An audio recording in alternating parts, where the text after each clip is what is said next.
And we are back, and this is the wow, my hair's so messed up. And this is the second part of our Sweetback reviews. It's not going to be as long as the first one, don't worry. And welcome to Slip Personalities. This is when I have my better half on here and we analyze the film. They won't always be heavy films like Sweetback. That was actually kind of an accident. We originally intended for this to be kind of a light, kind of blaxploitation type of film. But work that way. Didn't work that way, but next time we promise you it'll be a much lighter film with much less like heaviness on it. It'll be more of light and fluffy and less of the heavy cream. So let us get back when our video stopped. Yeah. So it stopped. We were talking about how unfortunately the two people who were escaping, and more importantly, Mumu, who they can call the future. Died. So there's a little bit of a letdown on that, and then you see again we continue seeing Sweetback on his run, and he leaves the city.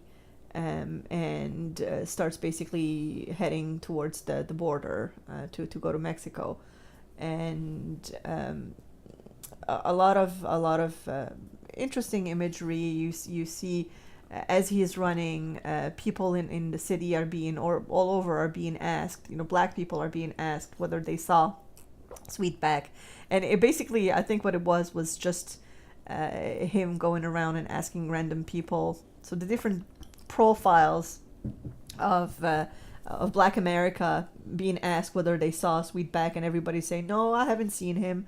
But it was interesting to see today, 2019 now, how things, different people, how they talked, and obviously nobody knew or wanted to say whether they saw him or not. And I think, if I can interject, I'm not sure if you saw it this way or not. There's a part early on in the film where the police officer gets a message saying that Sweetback is one of the ones that is pretty much the one that beat up the cops, and he's and there's reporters all around him, and he says, yes, so Sweetback has information on the culprits, and he may have been involved, but he's fallen. And he's gotten hurt, so you're not quite sure if you can get the information out of him yet. So I said, oh yes, I want to be completely transparent. So part of that, and what I saw from that anyway, is that even like when the cops were just speaking to him at the beginning of the film, where they're asking him, like, what happened to the cops? Did you see all the people that came in and did it? They don't want it to be one black man that has done this. They don't want to mythologize Sweetback. They don't want him to get kind of a larger than life persona, the Robin Hood, if you want to go with that aspect of it. So they continue, like, they want Mumu, they want not just for the Black Panther thing. At this point, no, they don't. They really want him because they don't want it to be one man. They don't want like Sweetback's name to get around. And by the end of it, Sweetback's name is getting around, and it gets around to the point. And I think this is actually a little bit of brilliance on the film, is that they go to his mom, and she's got a lot of kids, and she said, yes, I had and he repeated a few times, so it really hits home. And she said, yeah, I think I had a boy named Leroy, which is Sweetback's name. We find this out at this point, but as I get older, they get bad and they take them away from me. Yeah, and it's replayed a few times, and it really hits. It really does. But this he's mother being who mythology. doesn't, again, the misery and the hopelessness, that she doesn't even remember whether she has a child. Yeah, and she's surrounded by children, so she doesn't even know what she's having because they take them away anyways. And in between that, like, kind of hopelessness, we realize we're hearing all this. Have you seen Sweetback? Have you seen Sweetback? We get to his mom, and he has a name, and everybody's like, sweet, but he's a person. Yeah. And it's the first time that we've heard his name. That they really take the time, this 1 second out, to kind of just personalize who he is and the plight that he had to have gone through. And when you get to that point and you hear that, then you can think back to the beginning of the film, and you can see him and how he was malnourished, and what must have happened for him to get there. And you can kind of in a way, kind of like Yeah. slightly kind of fill in the blanks. See, I didn't see it. I didn't understand it that way. I like what you said actually, because to me, and I probably missed the point. But the point I got was they went into this woman. I didn't actually honestly think that was his mother. I just thought it was this woman that they thought maybe she knew, and there was a little bit of madness in her. Oh, there was definitely. Where she's, just saying, well, maybe I did. I think I had a boy named Leroy. But, I don't know. So, and it's shocking to the audience because it's a mother. And how could a mother not remember what children she had? Like, how can she not know?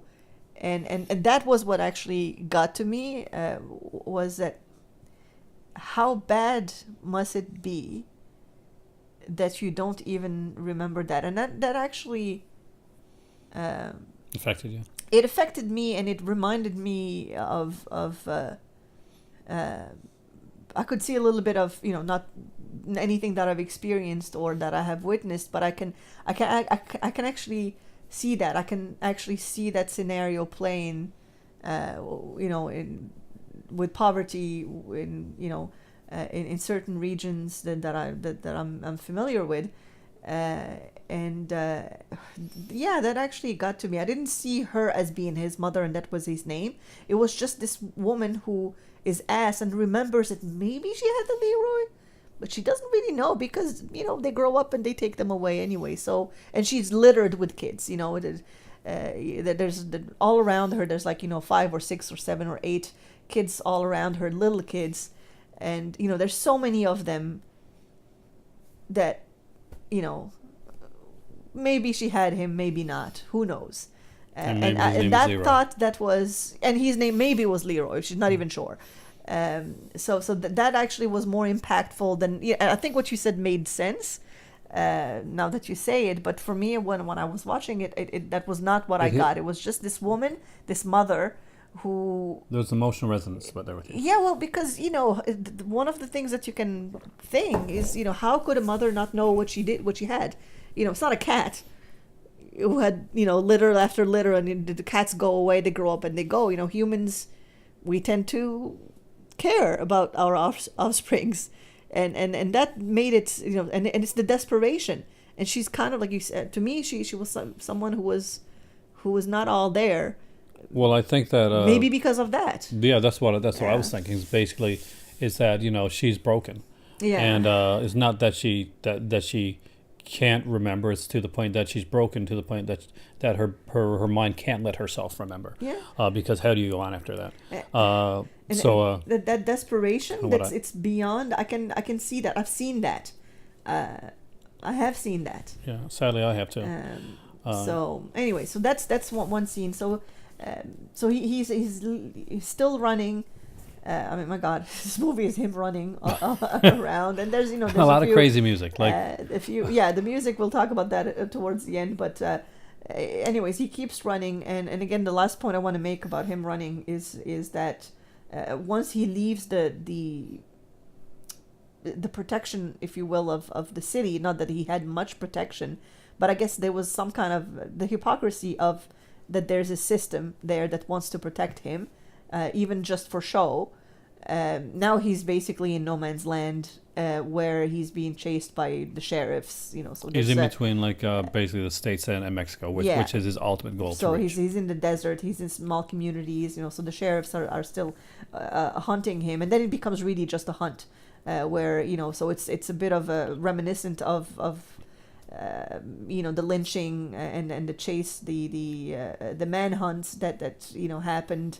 So he's being chased and hunted by these groups of police officers, but also just like lynch mobs. But the way I saw it, I don't know if you saw it this way as well, was the slight kind of like the peeling away of the layers of civilization. Yes. So now he's basically becomes he's just running away, and then you see now basically the system is no longer hypocritical. We're back to where we are where we were years ago. And well, the still smiley at face that is time, gone. The smiley face yeah. is So, gone. but yeah, it is what it is. Racism is there. He's not a human. He's an animal that needs to be chased and put down. So there's no more disguising what really America at that time was. And Not just America. Like, let's be honest. well, like, this is a many commentary. places, but it This is is like a commentary about America. Yeah. So this is an American director, and Yeah. he certainly, was talking about what was going on there about the U.S. How he felt, Yeah. So and it ends in a very odd way. I shouldn't say. We say that it. Well, he said, I think in an interview, we just watched in the DVD, we just watched one interview, and he had said that this ended in a different way. He wanted to have a different ending where the expectation from everybody would be that he gets killed, because again, he's being chased, but he doesn't. So it ends up in a bit of a cliffhanger. Well, not really that. It just ends up with him gone, saying that he's going to not getting caught. He's going to make some people pay dues for. So what has basically, happened. he'll be back. But he escapes, and it's when you look at blaxploitation as it continued, that's usually not how the ending is. Usually, like the Willie he Dynamites would, and stuff like yeah, that, they would get killed at the end. So, but he said that he wanted to, in such a dark commentary of how he perceived his time, he still wanted to end in a way to empower. He wanted to give hope, and give hope that yes, even if the future dies, in Mumu who dies, there's still a glimmer of hope that you could, get rid of those chains and free yourself. But you have to do it with a lot of sacrifice and a lot of pain and a lot of effort. But it can happen. It's not easy. It's not an easy road. But you have to do it yourself, and nobody can help you with it. Not the system, not the community.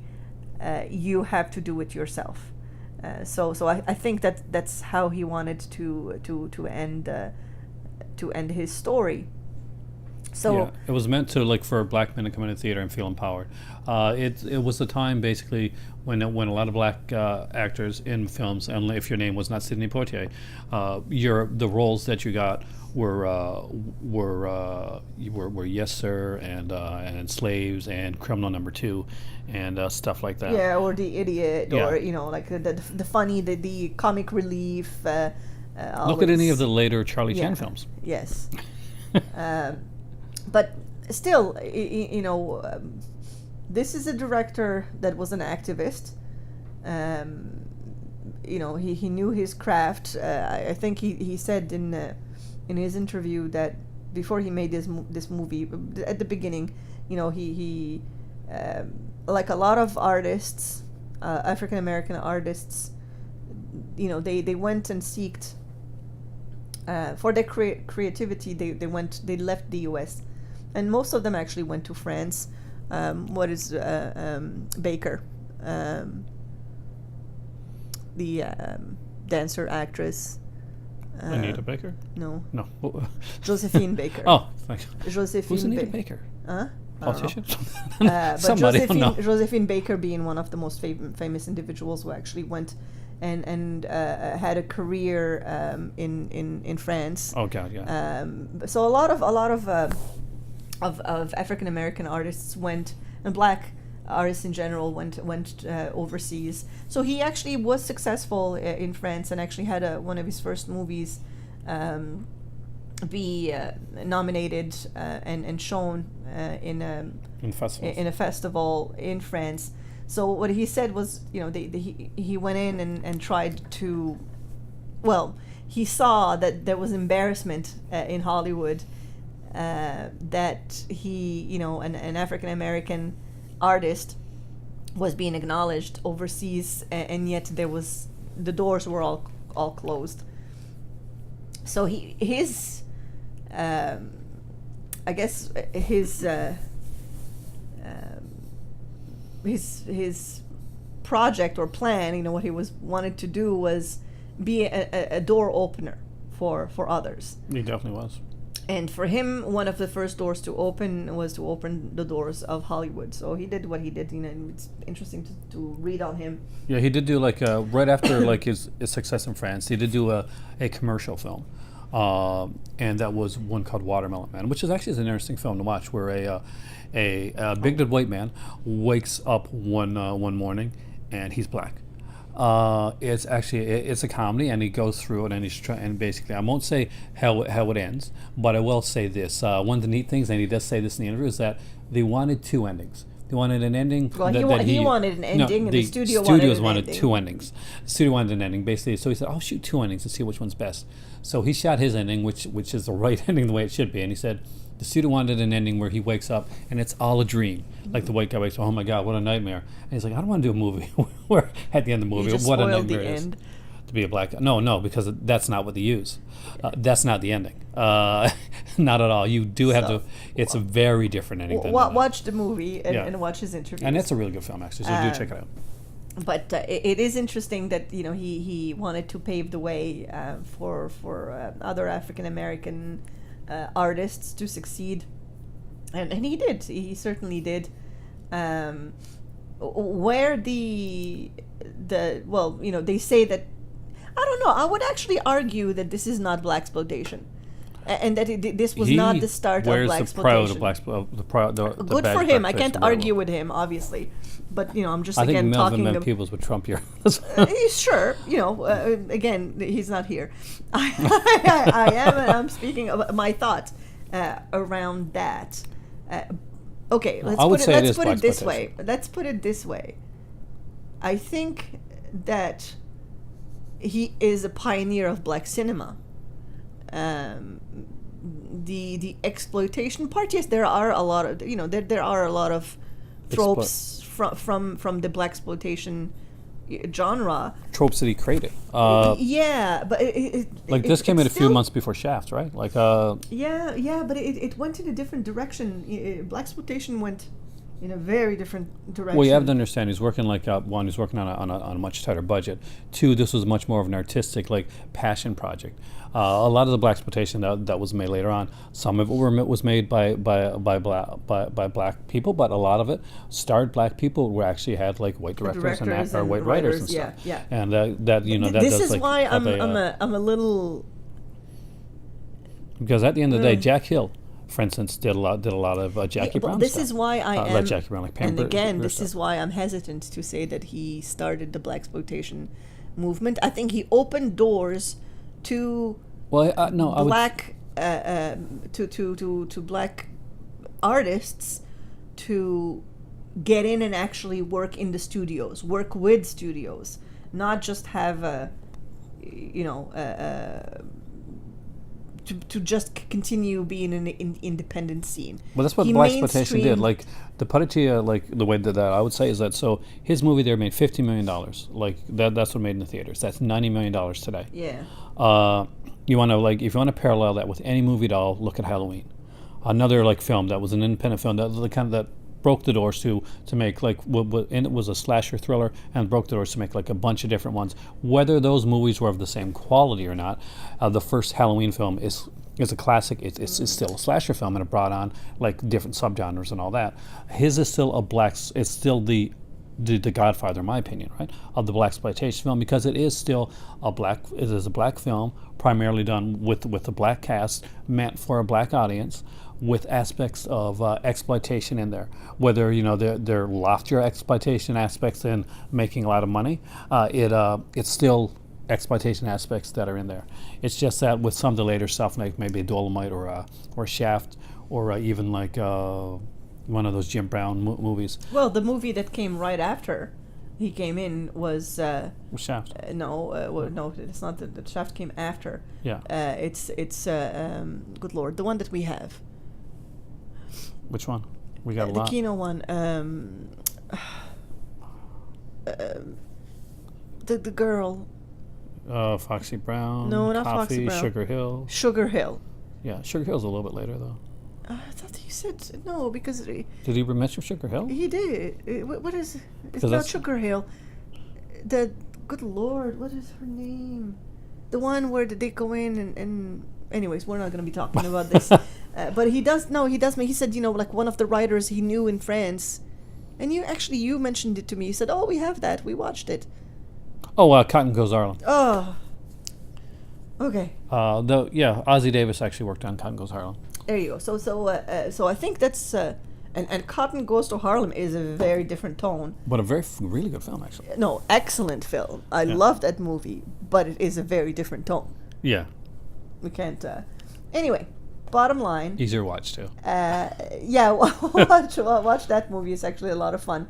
I really was surprised, but by my choice because I did not expect this to turn out the way it did. Yeah.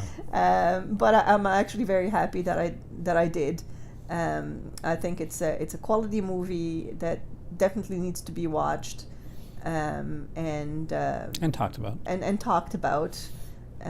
It's maybe even I don't know what the I think his son you said did a making of like another movie, A biopic where he plays his father. It's called Badass. Yes. So I don't know what that movie is worth, but It's pretty good. maybe You it would like be it. a good double feature with this movie. I discovered a director, so that makes me happy, and again, just to see that some things have changed and some things have not. We have a lot of work to do, but we still have a lot of work to do. The good thing is that there's people out there. Even back then, there's people out there that were working to pave the way. Yeah. And that's always a good thing. One thing I think I would like to mention, because I do think it's an important aspect of the film, is the soundtrack for this movie. It is batshit insane. There's a reason for that, though. He decided, because he didn't have a lot of money, he was going to write the soundtrack himself. Now, here's the thing. He doesn't know how to write music, nor does he know how to read it. However, he kind of knew what he wanted, and he wanted a very experimental type of sound. Now, at the time, one of his, I think it's a secretary, one of his assistants, was dating this band member of this little band that just hadn't been able to make it. They were living in like this in this one room apartment, and their name was Earth, Wind and Fire. So they actually performed the music for this. There's even do like a little neat thing where the radio station kind of like mentions there's an Earth, Wind and Fire song coming up on the radio, which is actually really kind of cool. Kind of way to get their name, the band's name in there. They were not known at all at this time, but what he did do, he did know enough to actually say, they're not too bad, and he sold the soundtrack before the film in order to make funding for the film. And he also used the soundtrack. He used the song to advertise because he could not afford marketing, and it was word of mouth. The selling of that of the song, and basically his guts that made the movie a success. He knew what he was doing, but the soundtrack is interesting. It's not what you would expect. Soundtrack. Well, not what you would expect from the band. No, at not all. This is not disco at all. But it has a lot of sounds. Some traditional sounds from. It almost goes industrial in some aspects, in some points. Yeah, it's. I am at certain points. It played you obviously as a soundtrack should do, or I should say a score should do. It plays with your emotions, so it made me feel uncomfortable in certain times. So it was irritating in certain times, but as you. If you're watching the special features, go to the special features really quickly because the soundtrack, as it loops, it's loud and it's really irritating. Yeah. So, anyways, I thought it's an interesting movie. I would definitely recommend it. Don't watch with kids. Yeah, no, don't do that. Don't. But despite the fact that it is a very graphic movie, and it's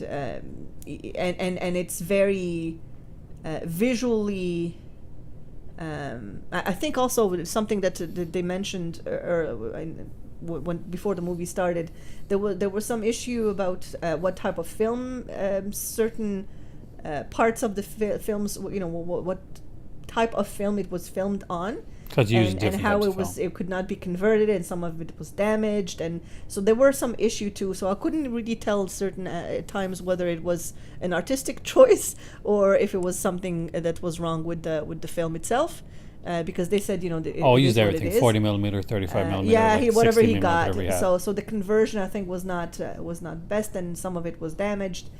So they really put the cut as best as they could. I think it works for it. I think much in the way that Cannibal Holocaust, when you're watching on VHS, it has a gritty look and kind of makes it look more realistic. Here's the thing. This makes it look more raw. I think, well, yes, it's very gritty, and grainy movie, but when Cannibal Holocaust meant it to be that way because they want to do like a mockumentary type of thing, this is real. I think this is just because he didn't have the means to. Oh no, it is basically to do it. So I think it's more honest than that other movie that I don't particularly like.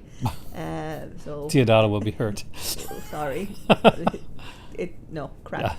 Yeah. But yeah. It is. I don't like the film. You're not gonna find them. I don't like it. So it's I don't know. I would recommend that. Would you? Yeah, I would definitely recommend the film. I'll be honest with you. It's not it's not a lighthearted exploitation like the other. This is definitely more of a Ganja and Hess style film. This is a movie that if you were like a Spike Lee fan, or if you're a fan of like of black cinema, like Kino Parada Black Cinema, like Pioneers Black Cinema set this year actually. Well, actually last year now, then definitely this is one to look into. It definitely is. It challenges you, and you're going to get out of it much like the way we saw certain aspects of the film a little bit differently. Yeah. You're going to get out of it a little bit of your experiences, and hopefully you're going to take a little bit that you really didn't think, like kind of see it in a way that you may not have saw it before, and hopefully kind of see a bit of like what somebody else has gone through that's not you. It's and part of history. Yeah, and if you're watching this and this is part of your history, then you're definitely going to this can definitely hit home. Yeah, I think today it is something that is reachable to everyone, but certainly I think it would resonate. Yeah, it's not an everyday watch. This is not something you're going to sit down and lightly watch. So, but it is a film that is going to be interesting. It's a film that I think you're going to find challenging. It's a film that if you let it, it's going to gut punch you a couple times. Mm-hmm.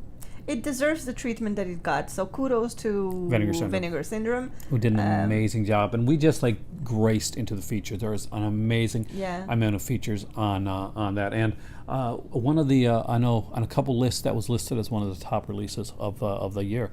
So kudos to Vinegar Syndrome for that as well. Yeah, more movies like that. Vinegar Syndrome. I think this is a hidden gem. Now I don't know. I'm saying hidden gem. Maybe it's not that hidden.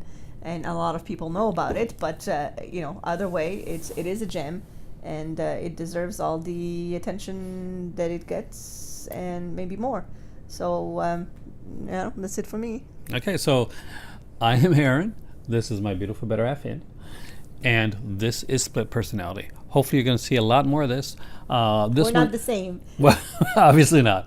But what I'm going to do, like I said at the first part of this video here, is that for this video only, because it is the type of film that it is, I am turning off the comment section because I want people to sit back and listen to the video and enjoy it. I'm sure that when I go do a live stream, you guys can talk to me about it all you want anyway. You're welcome to come to any live streams you want, baby. But you guys can ask for her, by the way, when I'm on a live stream. You can ask for her. I can say what you do, and you never know. By the way, just in case you're wondering, when in the first part of this video, because I didn't mention it, I was drinking from a mason jar, and that is this here, this Moscato that we were drinking. So literally, when I usually have this can of bubbly, like now can I have my sparkling soda? So you want some more? Yes. So, but tonight we are having, a little of the real bubbly. So guys, Happy New Year once again. We're ringing it in with a special video done here for all of you guys. I will see you soon in a live stream, probably tomorrow night. I'm hoping to do one, and I won't be there. So enjoy. you don't know. Thanks for watching, guys. I am Aaron. This is my amazing Better Half End. And if you're watching there and you're a part of the movie club, thank you so much for watching. If you're new and you're just coming in, please come back and watch more. We promise we'll do some lighter films, some really cheesy stuff. She loves the cheesy films, and we got a lot coming. Probably way too many, but I think we should order more. I'm just going to watch the movies that I like to watch. So, bye. Bye.